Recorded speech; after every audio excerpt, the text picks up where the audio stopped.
Welcome to the Ernie Chambers Show.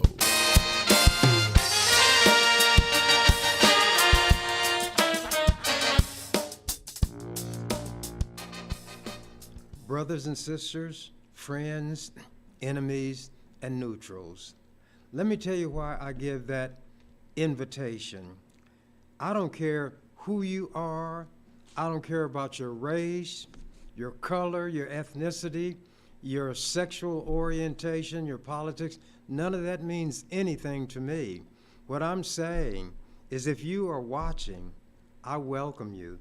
And I don't have any way of knowing whether one person is watching, 1,000 people are watching, or 0 people are watching. When I agree to do something, the burden, if you want to call it that, is on me to do what I promised to do, regardless of what anybody else has done. And this principle has served me very well because I do not get discouraged when I don't have a lot of company along with me when I'm doing something that is difficult or controversial. As some people know, maybe a lot of people, I wish all knew, March is Women's History Month. And I could not let this month go by without commenting on it. You know they have what they call Black History Month. They used to call it Negro History. Women have played a very, very important role in everything that has happened in the history of the world. No matter how great a man is, whether it's Jesus Christ, Julius Caesar, or anybody else, they wouldn't be here had it not been for a woman. So that's why the Native Americans refer to the earth as Mother Earth. She gives birth to everything living, and in the natural world, non-living. Some people, however, attribute or ascribe to what we call inanimate objects a soul or a spirit or an essence which is unseen, unheard, unfelt, but goes beyond just the physical, corporeal form of that object. Let me get started. White men in America control everything, always have. They feel like they always will. Well, in the retail industry, women had made strides during the times when people were pushing for what they call affirmative action. As women CEOs, chief executive officers, leave through retirement or whatever, they're being replaced by men. And I'm just going to read a couple of paragraphs from an article just a few days old. Over the past 12 months, 39 retail CEOs, 12 women and 27 men, have been replaced, and in the process, 6 fewer women were appointed as replacements. That was said by John Long, Korn Kerry's North America retail sector leader based in Dallas. Quote, "It's hard to take a 12-month view and be declarative, but women are losing ground," Long said. "The recent experience is worth watching. While retail CEO tenure averaged almost 6 years overall, women's spans were almost 2.5 years shorter than men's," Long said. "We have to look at a longer time horizon. When white men are forced, one way or the other, to stop being so unjust, they're like a crouching beast, crouched, muscles bunched and tensed, ready to spring at the least opportunity to turn the clock back to where it was and where they feel comfortable. That's happening in the retail sector, and these CEOs primarily are white women. So the more things change, the more they remain or become the same. Here I have before me a copy of a resolution when I was in the legislature. It was enacted March 8th, 2018. it was numbered Legislative Resolution 341. 1. Whereas March is Women's History Month and is a time to celebrate the significant contributions women of all races, ethnicities, and backgrounds have made to the world. And whereas women play a critical role in the vitality and diversity of our communities and are essential to ensuring Nebraska is well represented, and whereas while the 20th century was a pivotal time of growth for women entering politics, women remain underrepresented in male-dominated fields, thus providing opportunities to support women in public office is imperative. And 4, whereas recognizing women in public office will bring awareness to the fundamental necessity of their work and will inspire other young people to serve their communities. Now therefore be it resolved by the members of the 105th Legislature of Nebraska Second Session that the legislature recognizes March 19th, 2018 as Celebrating Women in Public Office Day and calls upon the people of this state to unite in supporting the success of women in public office. Now, you can subtract, 18 from 24. In the 6 years since this resolution passed, would you say that a substantial or remarkable number of women have influxed into politics, whether at the city, county, state, or federal level?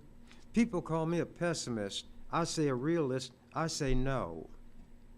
Women are still on the downslope everywhere. Every man should consider this. We should love women because each one of us was born in bed with a woman. And beyond that, as Sojourner Truth pointed out to Frederick Douglass when there was a debate of some kind or other going on, God and a woman produced your Jesus Christ. A man had nothing whatsoever to do with it. You can give all of the rational arguments, but if white men were rational, we wouldn't have the discrimination that they trigger against especially black people of both sexes. But everybody they can take advantage of, they will. Is this every white man? Of course not. But it has to be a substantial number for the entire nation to be infected with this evil. Now, I'm going to read something that might be strange to hear coming from me because of the misperception people have about me. I always said in the legislature, I am the defender of the downtrodden. I don't care about race, religion, sexual orientation. And there seems to be so much concern about what happens in between people's legs that I told my colleagues in the legislature, you need to get off crotch watch and give your mind to something a little higher up on the anatomy, the heart and the mind. Did it do any good? Is a pig's rump beef? Abigail Adams lived to be 74 years old. She was born in 1818 and died 74 years later. She was born in 1744. Now, this woman was married to the second president of the United States, John Adams, and she was known for writing letters, and there have been gatherings and collections of them. I'm just going to read a few things. Writing to her husband, in the new code of laws which I suppose it will be necessary for you to make, I desire you would remember the ladies and be more generous and favorable to them than your ancestors. Do not put such unlimited power into the hands of the husbands. Remember, all men would be tyrants if they could. If particular care and attention is not paid to the ladies, we are determined to foment a rebellion and will not hold ourselves bound by any laws in which we have no voice or representation. That was written to John, March 31st, 1776. May of that same month, of that same year, writing to John Adams, whilst you are proclaiming peace and goodwill to men, emancipating all nations, you insist upon retaining an absolute power over wives. But you must remember that arbitrary is, like most other things which are very hard, very liable to be broken. And notwithstanding all your wise laws and maxims, we have it in our power not only to free ourselves, but to subdue our masters, and without violence throw both your natural and legal authority at our feet. May 7th, 1776. Deliver me from your cold, phlegmatic preachers, politicians, friends, lovers, and husbands. In other words, no matter what label a man wears, they're all cut from the same cloth. That was written to Johnny August 5th of 1776. Then, the next letter that I'll read from, if we mean to have heroes, statesmen, and philosophers, we should have learned women. If much depends, as is allowed, upon the early education of youth, and the first principles which are instilled take the deepest root, great benefit must arise from literary accomplishments in women. In other words, wake up and smell the flowers. That was written August 14th, 1776. And this, it is really mortifying, sir, when a woman possessed of a common share of understanding considers the difference of education between the male and female, even in those families where education is attended to. Nay, why should your sex wish for such a disparity in those whom they one day intend for companions and associates? Pardon me, sir, if I cannot help sometimes suspecting that this neglect arises in some measure from an ungenerous jealousy of rivals near the throne. That was not written to John Adams. That was written to John Thaxter. I'm not going to tell you who he was. Check it out. Now here she is writing to John. I regret the trifling, narrow, contracted education of females of my own country. I thought I should read that in Women's History Month. And remember what I read? The little rhyme that I wrote? Why was March, the month for women's history, selected? When the truth's revealed, it may disarm. As in many instances, it may prove unexpected. Rearranged, its letters spell out charm. I'm fascinated by language, fascinated by words and numbers. I'm not a mathematician. I do a bit of writing, but I read the works of men like Edgar Allan Poe, Jonathan Swift. Richard Wright was a black man who wrote Black Boy, and just any number of people. They take words, and those words sometimes, to me, will come off the page and assume, in my mind, a shape of their own, and we converse. I don't borrow books from people because I talk back to the author. I write in the margins of all of the books that I have. I underline.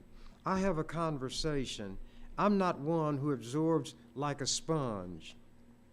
and become whatever it was that was absorbed without being changed. I'm constantly learning. I want to know everything, but obviously I cannot. So I read a lot. I count sometimes the letters in individual words that are pronounced the same but are spelled differently. English is one of the most difficult languages to learn because that group of letters, O-U-G-H, in the word enough, it sounds like uff. But in that rockabye baby, when the bow breaks, that's B-O-U-G-H. But it's not pronounced buff, it's pronounced bow. So even though A, and there the O-U-G-H is pronounced like a long O. O, ow, uff, from the same grouping of letters.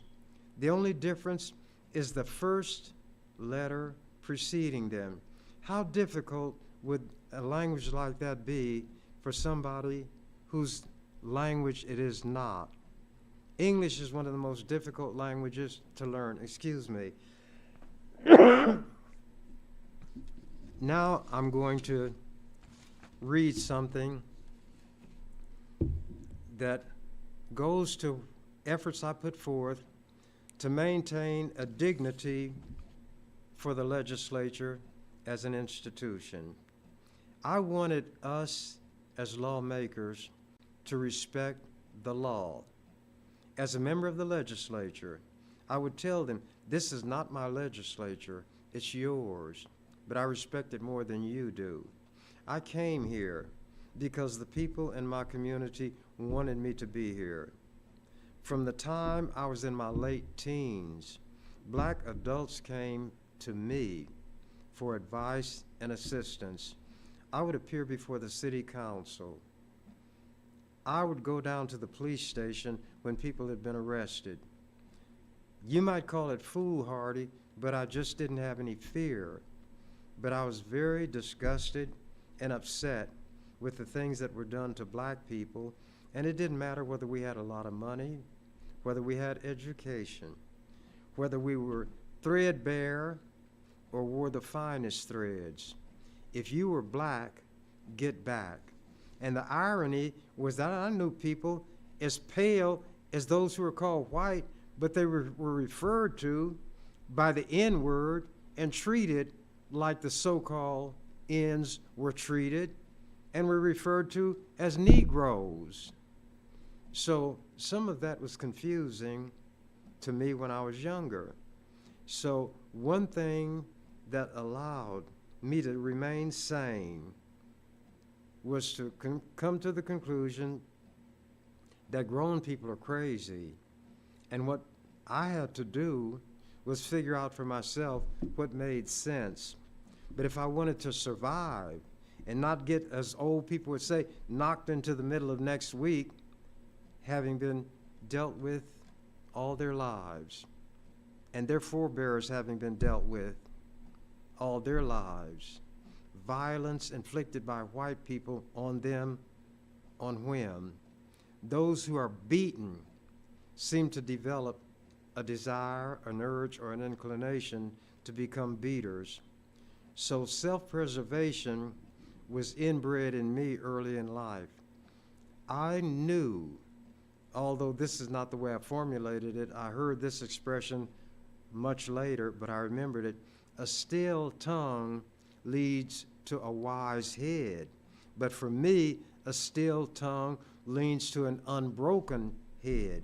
So if I didn't want to get, as older people say, knocked into the middle of next week, I knew when to keep a still tongue in my head.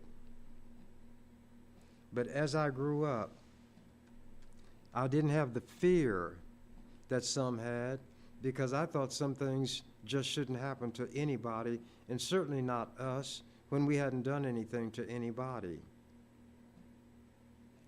The idea of being inferior, that word was not known to me, but I experienced as a child in grade school what being in that status meant when the white teacher, whom my parents taught me to respect, read Little Black Sambo, that vicious tale that demeaned, degraded, and disparaged us, read to me and the class.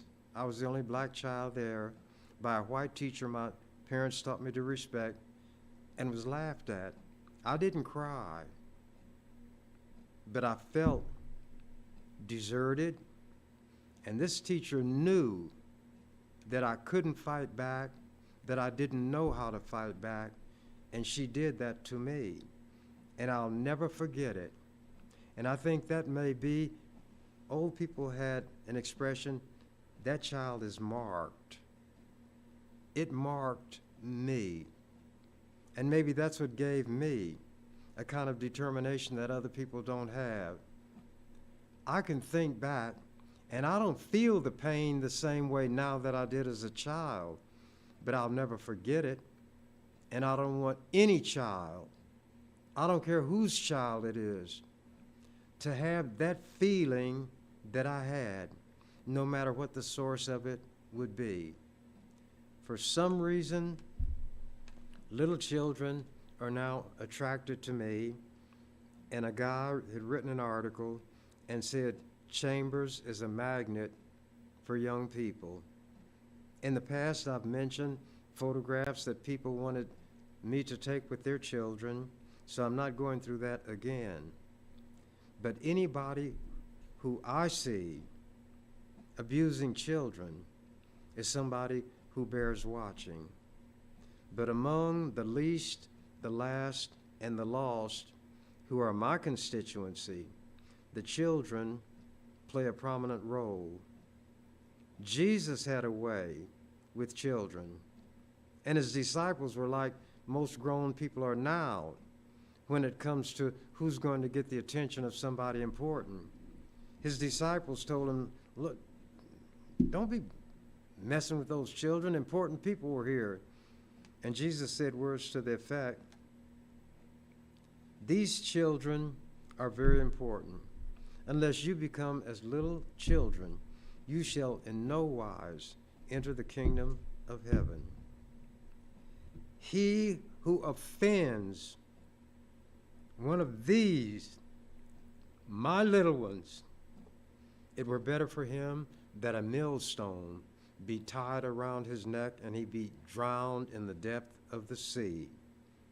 So if I see somebody abusing children, that person bears in my mind what people call the mark of Cain, the mark of one who has not yet done it, but very well may be a murderer. White people create images and symbols to impose on other people, but those things mean nothing to the white creators. These white people in Nebraska have what they call a constitution. Oh, but by the way, while I was growing up, I learned by heart much that's in the Bible. Memorized long passages, not just in the Psalms. Everybody knows the 23rd Psalm. They know of it if they don't know it. But I picked up some principles along the way. And here's something interesting. While these idiot white people who call themselves Christians are banning books because they say they contain sex and so forth, that's good. I wish they could ban all the books and the Bible would be banned. The Bible describes rape, murder, incest. Look up Absalom. He raped his own sister. Some people who study languages look at the part of the scriptures that describe the relationship between David, who became the king, and his good friend Jonathan. The same word that described love between a man and woman was the word love used to describe the relationship between David and Jonathan. But these white people say, well, but that, because they don't want to face this truth. What somebody does in their bedroom is no business of mine. I wouldn't put my ear to anybody's bedroom door, and I wouldn't put my eye to their keyhole, because it's not any of my business. And as I say, they ought to get off crotch watch and mind their own business. But their Constitution is supposed to be the fundamental law of their country when it's the U.S. Constitution, of the state when it's the state. It's the foundation, and everything is erected thereon. The laws are like buildings constructed on that foundation. I wanted that Constitution to be respected, so when senators brought laws, potential laws, I would examine them and I would analyze them, and I would show them that there were parts in it that was unconstitutional and that it should change. Sometimes they accepted it, sometimes they didn't, because they were carrying legislation for lobbyists who paid them, and they were supposed to get it enacted in the way that it was written. So they just had a battle on their hands with me. They brought, in a state like Nebraska, where everybody maybe who's white out in the country got a shotgun and will hunt anything moving.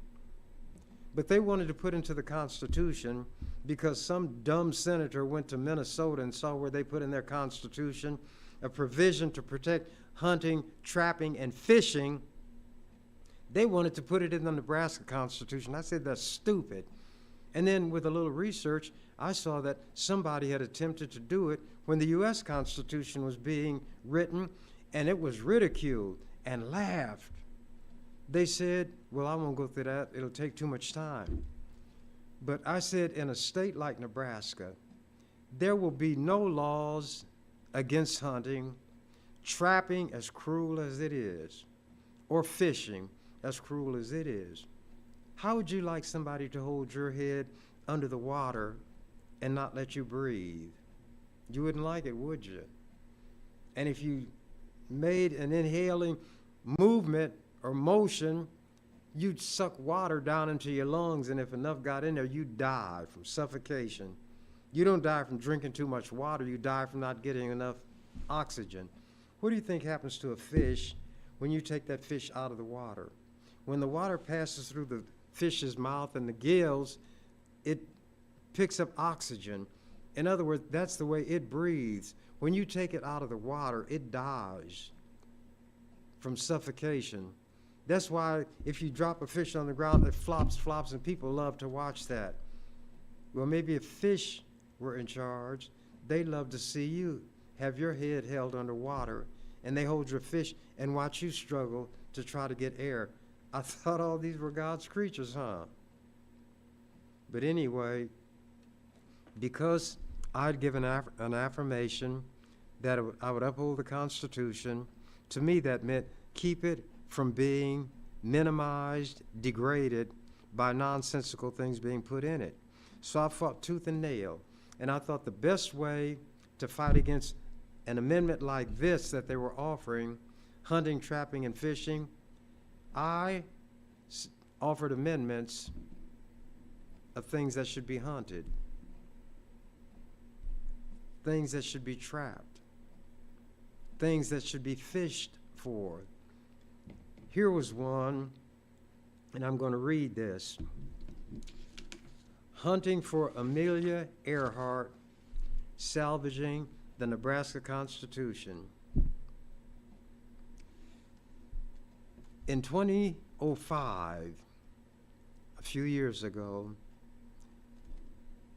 they had a debate on an amendment to propose to the Constitution to prohibit any law that would abolish hunting, trapping, or fishing.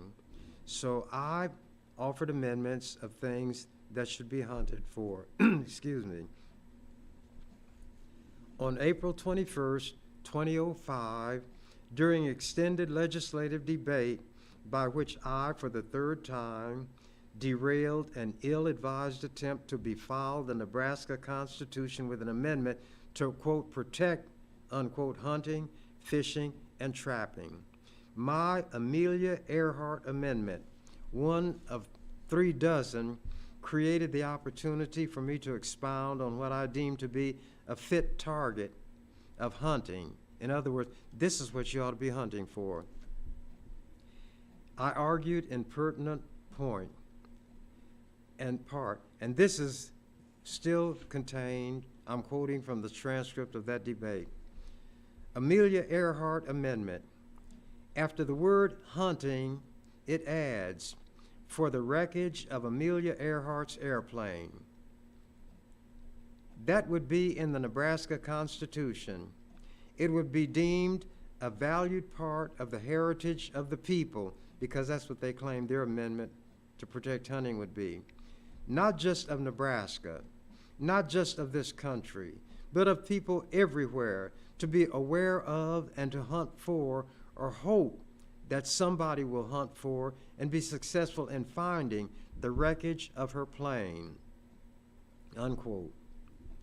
Then, after detailing some of her aviation exploits, including crossing the Atlantic alone on May 20th and 21st of 1932, all of which drew her into the movement that encouraged the development of commercial aviation, I took up the thread and described her doomed flight in a twin-engine Lockheed Electra.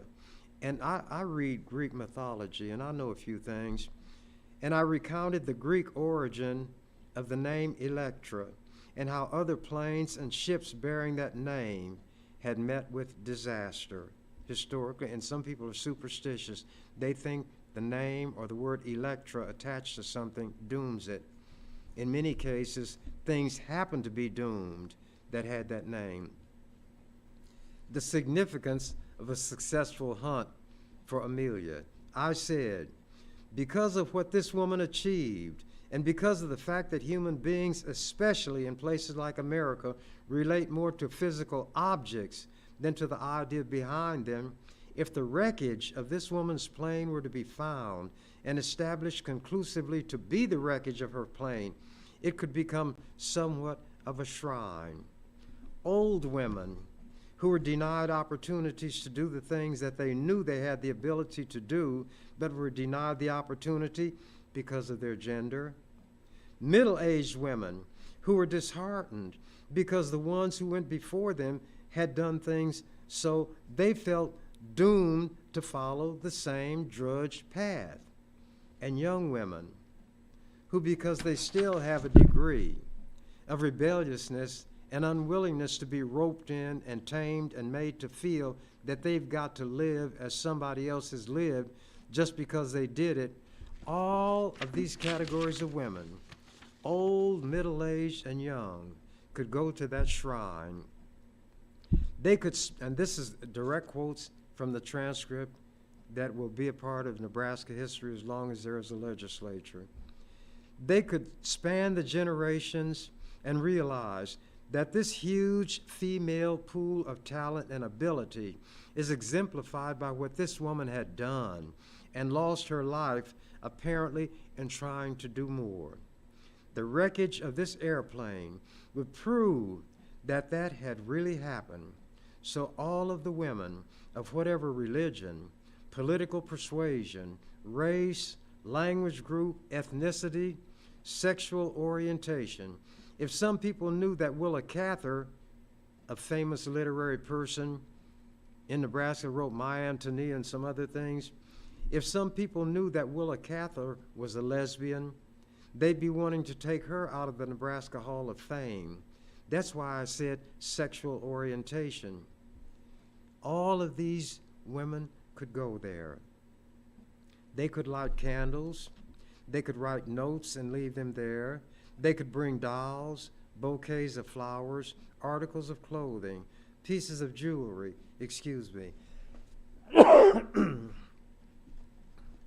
anything that they felt they wanted to leave at that shrine to recognize and acknowledge what this woman had done, and to try to keep alive the spirit that she manifested, and walk away from there refreshed in their own spirit, stirred in their minds, inspired in their hearts, and determined to show what women as a united force can do, unquote.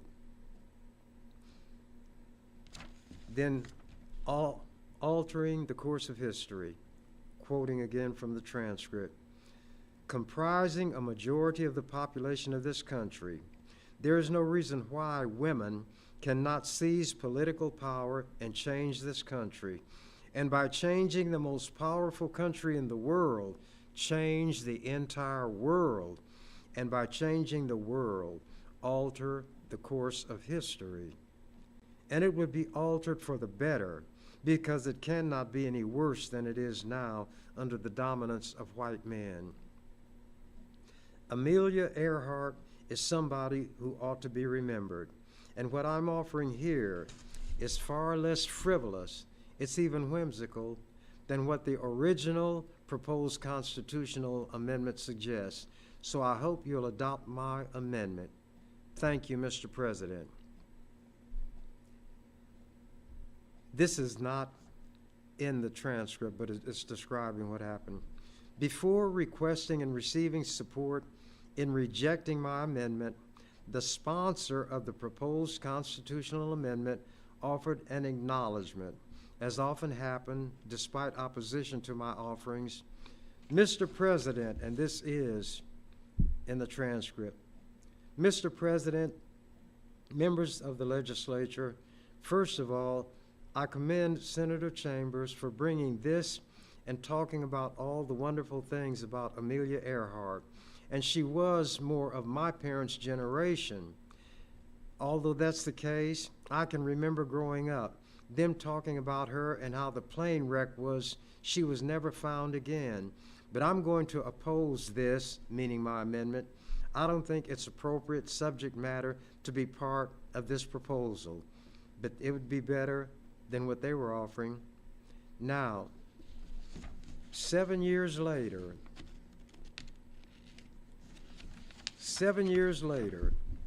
July 23rd, 2012, this is what was written by the Omaha World Herald, and it carried an Associated Press article headline, Earhart Mystery End, near end with a question mark.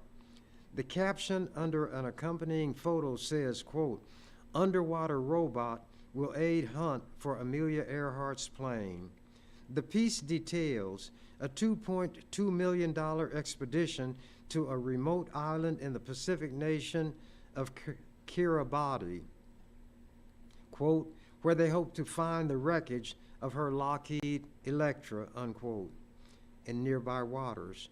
She went missing in an attempted around-the-world flight in 1937 with her navigator, Fred Noonan. In January 1935, she was the first person to make a solo flight from Hawaii to California. Previous attempts by male pilots all ended in disaster. On April 21st, 2005, I gave that extended debate. And what the World Herald had written was about the attempt to recover the wreckage of Amelia Earhart's plane. That was 7 years after I had offered my amendment. Now, I'm going to go to what I call the queen of all that I've said. It happens that she's a black woman. Her name, Harriet Tubman. There is an outfit called the Bradford Exchange Mint, and they minted a silver coin to commemorate the 200th anniversary of Harriet's death. When Harriet Tubman decided to risk everything for freedom, she may not have been aware of Patrick Henry's "Give me liberty or give me death" speech, but she knew the truth of it in her own heart and her everyday life. She later said to her biographer, quote, slavery is the next thing to hell, unquote, and, quote, I had reasoned this out in my mind. There was one of two things I had a right to, liberty or death. If I could not have one, I would have the other. That's what she said. Now, let me give you what Patrick Henry said in 1775. a good number of years before Harriet was born. And he was talking about the British coming because Patrick Henry himself was a slaveholder who fathered children on black women by rape. And by doing that, he was unfaithful to his wife, so it was adultery. But he is a white American hero. And this is what Patrick Henry said in his speech before the Virginia Convention in Richmond, March 23, 1775. It is vain, sir, to extenuate the matter. The gentleman may cry, peace, peace, but there is no peace. The war has actually begun. The next gale that sweeps from the north will bring to our ears a clash of resounding arms. Our brethren are already in the field. Why stand we here idle? What is it that the gentlemen wish? What would they have? Is life so dear or peace so sweet as to be purchased at the price of chains and slavery? He didn't say this. Like we keep black people in? Forbid it, Almighty God. I know not what course others may take, but as for me, give me liberty or give me death. She knew that those were the two alternatives that slavery allowed her. If I could not have one, I'd have the other. Her daring escape from Maryland's eastern shore in 1849 was just the first of her many exploits. After gaining her freedom, she was determined to free as many others as she could. Tubman earned the nickname Moses after the biblical prophet Moses, who led his people to freedom. She made at least 13 journeys back to the South to free members of her family, as well as dozens of others. In all of her journeys as a good conductor on the Underground Railroad, she proudly said she never lost a single passenger. With the outbreak of the Civil War, Tubman viewed a Union victory as the best way to free more slaves. Therefore, she served with Union forces as a nurse, scout, and spy. Following emancipation, she continued to work for equal rights, including women's suffrage, which did not occur until the adoption of the 19th Amendment to the U.S. Constitution. Born a slave, she has become a shining example of how much Americans have always valued freedom and gave themselves to achieve it. Harriet Tubman's decision to escape slavery was not an easy one. As much as she hated her slave status, leaving meant abandoning her family, her home, and everything familiar. She knew she risked losing her life or being enslaved in even worse circumstances. Yet in 1849, she was determined to risk everything for freedom. She escaped from Maryland with the aid of the Underground Railroad, which was a network of abolitionists and free African Americans who helped fugitive slaves to escape to free territories. Traveling mostly by night, guided by the North Star, she probably followed a common route for escaping slaves along the Choptank River through Delaware and then north into Pennsylvania to Philadelphia. The 90-mile journey on foot could have taken her between 5 days and 3 weeks. Traveling across unfamiliar territory and treacherous waterways in the dark, she also had to hide from slave catchers seeking rewards for fugitive slaves. Once she made it to freedom, she committed herself to working to abolish slavery and to save as many lives as she could. She made an additional 13 journeys back into the South, rescuing many of her family and dozens of other enslaved people, and became known as Moses. When she joined the Union Army, she became a spy. And here is what was said about her. Still another efficient spy was Harriet Tubman. She was an escaped slave and one of the most daring of all. Before the war, she aided slaves to escape. T.W. Higginson, white colonel of a Negro regiment, said of her, "We have here the greatest heroine of the age, Harriet Tubman, a black woman and a fugitive slave. Her tales of adventure are beyond anything in fiction, and her ingenuity and generalship are extraordinary. She had a reward of $12,000 offered for her in Maryland and will probably be burnt alive whenever she is caught, which she will probably be, first or last, as she is going again and again. She is jet black and cannot read or write, only talk, besides acting. Wendell Phillips, he was a great, well-known abolitionist. Wendell Phillips, in an outburst of admiration, called her, quote, the best and bravest person on this continent. Then General Sexton, to whom she gave valuable information, praised her zeal and courage. When she died in 1913 at the age of 80, she was given a military funeral. How many people knew that about Harriet Tubman? And these are things that these white people who hate CRT, critical race theory, don't want in the textbooks because they say it makes little children feel bad. Now, I'm not an artist. I'm a drawer. And I made a sketch. There's a guy named Billy Joel I like his singing. He sang a song called Piano Man. He said this guy he played the piano and these people came around him. And one guy came to him and said, play me a song, something. Play me the song, tune of a melody. I can't really call how it goes, but it's sad and it's sweet, and I knew it complete when I wore a younger man's clothes. I drew this when I wore a younger man's clothes. You probably cannot see it well, but that was my vision of what Harriet Tubman would have been like. And they said there was one time they were on one of the journeys back, and this brother got tired. Feet were hurting, and he was scared because it was now night, and sometimes they could hear hounds baying, and they didn't know whether they were barking because they're out hunting or they were on their trail. So he said, Sister Harriet, I can't go on. I got to go back. She said, you will not go back. You will go on.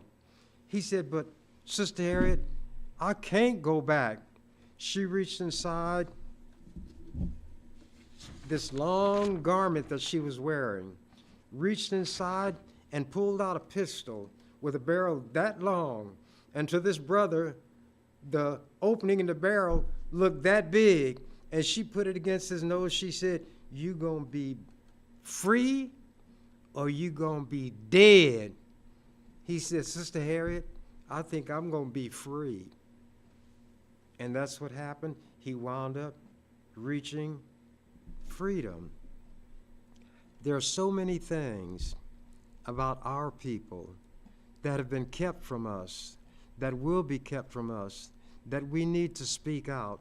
And when I was in the legislature, I constantly gave them lessons in history, constantly talked about black people who had done great things and not been acknowledged, talked about white people who worked with black people who even during those days, they ran a risk by associating in such a way. But even with all of that, there were some white men and white women who joined us in our struggle. So we, who are the most oppressed people in this country, the most oppressed who have ever been in this country, have to realize that as much as white people in general might have contempt for us and mistreat us, we still have to find it in ourselves to judge each person individually and treat them based on how they deal with us. So I keep an open mind toward everybody. Nobody can treat me better than I will treat them.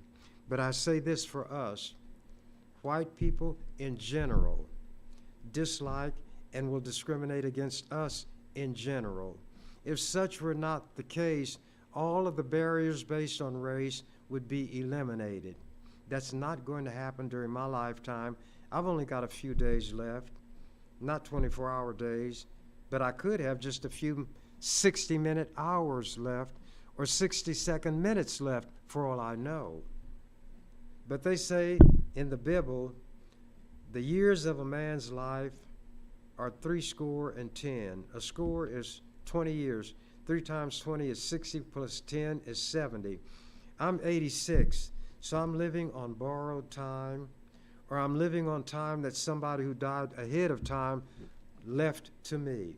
The fact is that I'm breathing, I'm living, I'm conscious. And the reason I worked so hard when I was in the legislature, to help other people regardless of race, religion, sexual orientation, or anything else. I am the most selfish person in the world. I am extremely uncomfortable when I'm in the presence of somebody suffering unmerited harm. So, with all due respect to that person who's being harmed, my selfishness impels me, in order that I might have peace of mind, to help that person. So I help the least, the last, and the lost.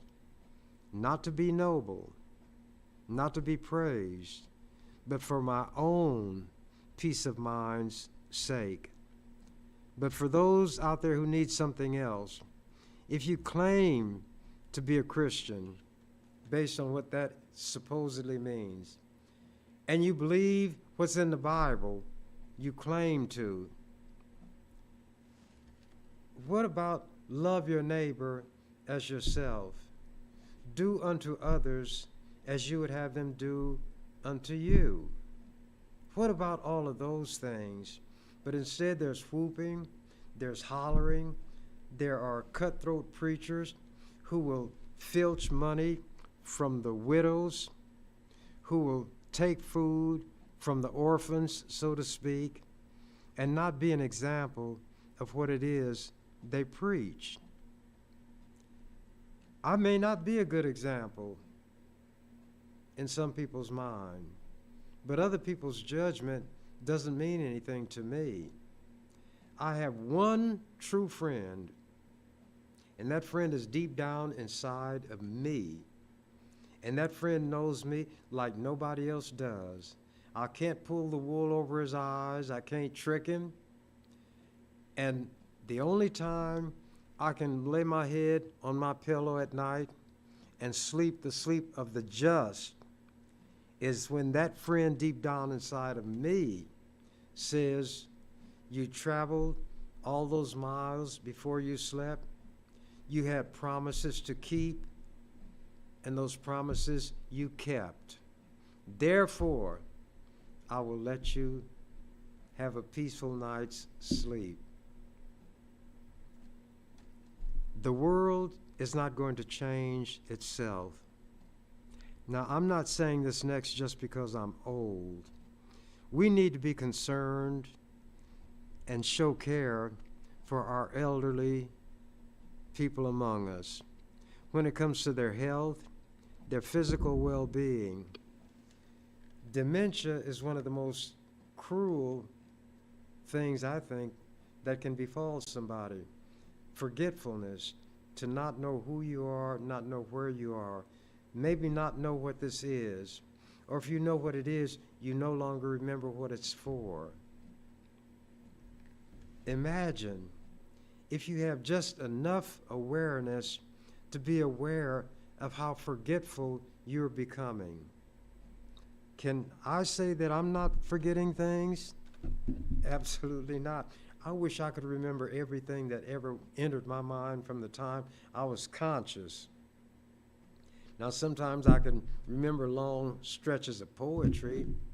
My favorite is The Raven by Edgar Allan Poe. Just a verse.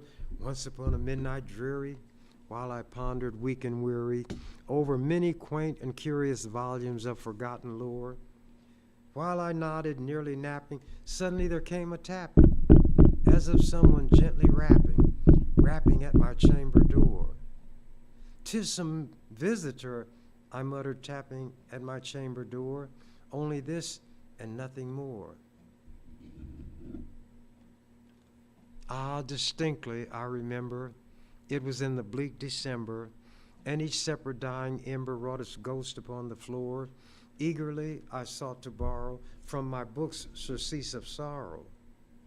Sorrow for the lost Lenore, for the rare and radiant maiden whom the angels name Lenore, nameless here forevermore she had died. And the silken, sad, uncertain rustling of each purple curtain thrilled me, filled me with fantastic terrors never felt before. so that now to stop the beating of my heart, I stood repeating, 'tis some visitor entreating entry at my chamber door, some late visitor entreating entry at my chamber door. Only this and nothing more.